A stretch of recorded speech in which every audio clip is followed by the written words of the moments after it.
Tiga hal yang harus lo siapin ketika nonton di audisi. Yang keempat, bikin wow, wow, wow, wow. Satu, pastikan lo punya tempat atau seseorang yang bisa lo sebut itu sebagai rumah tempat lo untuk pulang. Karena setelah lo nonton film ini, lo akan merasa bahwa perjuangan lo, hari-hari lo akan terasa sia-sia.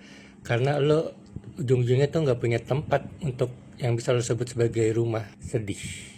Kedua, kewarasan.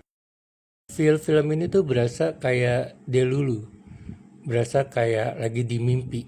Mimpi buruk dari seseorang yang habis mengalami trauma dari perang. Jadi kalau lo nggak bawa kewarasan, takutnya nanti lo akan kebawa delulu. Ketiga, lo harus memiliki keluarga cemara. Soalnya kalau nggak punya, lo bakalan nggak relate atau lo bakalan iri. Bayangin ada seorang istri yang menunggu suaminya sampai 20 tahun dengan setia. Padahal rumornya si suami itu udah jadi korban perang.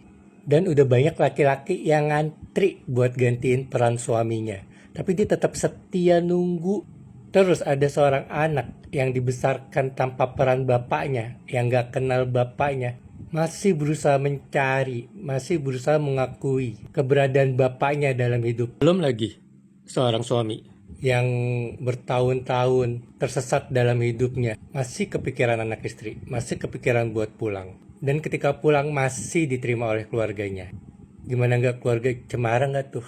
Kalau lo nggak punya ketiga hal tersebut, ya masih nggak apa-apa juga sih, lo masih bisa nikmatin di audisi. Dan pastikan lo nikmatinnya gas di IMAX buat best experience-nya. Let's go!